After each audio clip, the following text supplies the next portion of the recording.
Hey guys, Kyle, the Death Knight of Anime here, bringing you my review for My Hero Academia Chapter 241. Alright, so the chapter this week has switched back over to the hero side, and yeah, I can't deny I'm already kind of missing stuff with basically Araki and the League of Villains. I mean, don't get me wrong. I understand that from Horikoshi has to start from square one again in order to give us the same kind of development to the heroes that he pretty much gave to that he gave to the villains and whatnot.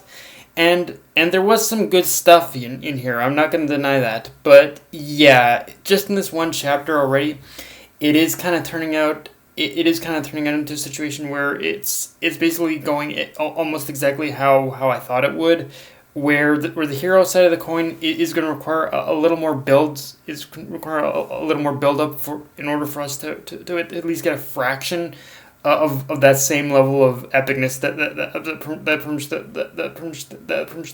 basically the entire previous arc had given us, like just the same amount of development, like development of the like every bit of development that pretty much all the villains got in that previous arc. It's gonna take a little bit of more time in order for us to probably get to that point again with the heroes. Like I think with this next, like I think we are eventually gonna get there with the heroes, but with Horikoshi is gonna need to do a little more build up. Obviously, I think now.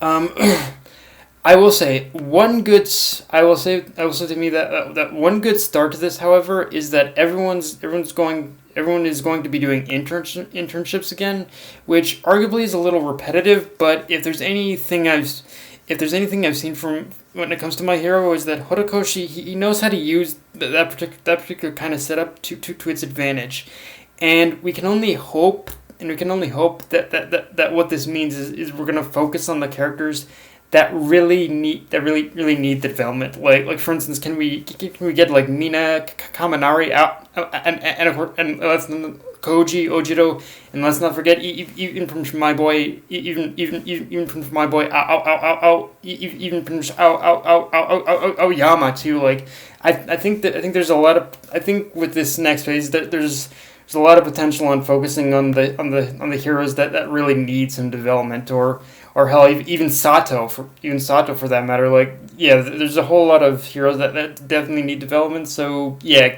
hopefully Horikoshi does definitely use this in order to focus on them. Um, One question I am curious about with this though is who exactly Izuku is going to intern with, because looking at it objectively, from which, as you all know, from which Night Eye is dead, and I doubt Gran Torino really has anything more he can teach him. So yeah, it'll be interesting who exactly Izuku is going to intern with. And honestly, one thing I want to see I want to see from this is Izuku actually pick someone on his own, and from not fall back on All Might in order to help him. Now, I think that would be a really good bit of development for a bit of development for Izuku, because on the last two times he's done workplace experience and the internship, but both of these times he's pretty much fallen back on pretty much All Might's help. But now when it comes to the second time of him interning, I really freaking want him to I really want him in order to say, I'm not gonna go to All Might anymore. I'm gonna find someone in order to intern with myself. Now, inevitably, I think inevitably whoever Izuku interns with, I think it is like coincidentally and end up going to be someone who has a connection to All Might. But as far as who that could be, it's an entirely different question in itself, because as of right now, the only one I can think of outside of like Night Eye and pretty much Gran Torino is David from the Two Heroes movie. But I doubt that, because I think we'd more than likely like run into a couple of continuity difficulties with that one. But and but with pretty much the setup that we pretty much got of pretty much Izuku at least having like a bit of minor better control over over pretty much this new power that is surfaced within All for One, um, or One for All, sorry. I think whoever Izuku interns with is going to be someone who is going to teach him in order to better control the power that of course is surfacing in pretty much One for All. I think at this point. Um, yeah. Now, now with that said, the main focus of this chapter was definitely on media perception of heroes, and honestly, when you pretty much see what's going on with pretty much the public and basically how they view heroes, we're actually kind of we're seeing the public like pretty much start to hold them more accountable. So it gives us that sense that there's definitely progress and change on that front, and it isn't just like the citizens the citizens aren't necessarily just pretty much pretty much blindly pretty much blind. They're not like blindly worshiping heroes anymore. They're pretty much actually they're starting to ask questions. They're starting to hold them just a little bit more accountable, so to speak. But so yeah, it's kind of good in order to see that pretty much gradual change that's starting to happen in this society now. Um, where where things get dicey, however, is that when you pretty much look at the whole lesson that pretty much Mountain Lady was giving to the students in this chapter, but when it comes to media and public relations, you realize that the lesson in itself is kind of pointless, and from which again goes back to everything that actually happened at this point, and especially now that from Shigaraki has that greater control over the perception of heroes in the media. Like it's with from that kind of power that from Shigaraki possesses now, he has that pretty much greater control now. So he has that much greater control now. Like he can at any point he's basically it's basically like holding it's basically the equivalent, like when it comes to the power that Shigaraki now possesses over the media now.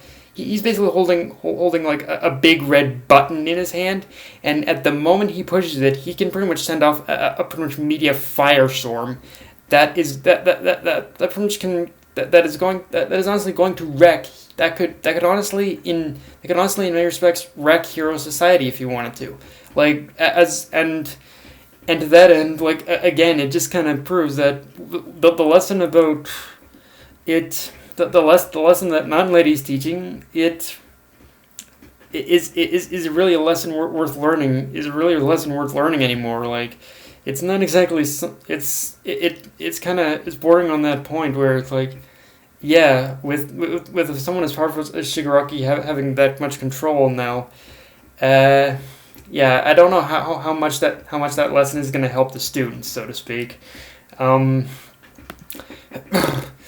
And yeah, because again, at any point, Shigaraki he can basically turn the public perception completely, and it's just scary to think that someone like Shigaraki has that power in order to turn like the public perception of heroes completely on its head now. It's kind of frightening if you think about it.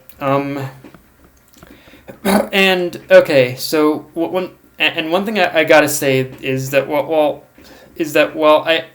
thing I do gotta say is that Izuku is to do with my man Izuku, and because one thing I gotta say is because obviously I'm still working on it too, but while I eventually did get better, Izuku being interviewed was basically totally me, especially during the early stages of my my college broadcasting course. Like, if obviously it's kind of easy to tell sometimes with me, but it was during those earlier moments in my college course where I had stage fright and public speaking issues to the max. So it's very rare I found myself completely finding something I completely relate to with Izuku, but yeah, that one moment with Izuku like freezing on the spot and saying and freezing on the spot, I was like, yeah, Izuku, I know the feeling, dude. Like, yeah, it's like me and Izuku, we pretty much understand each other when it comes to the public speaking thing.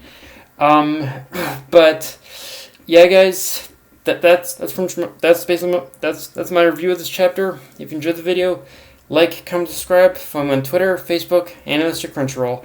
Death Knight of Anime, signing off. Later, guys.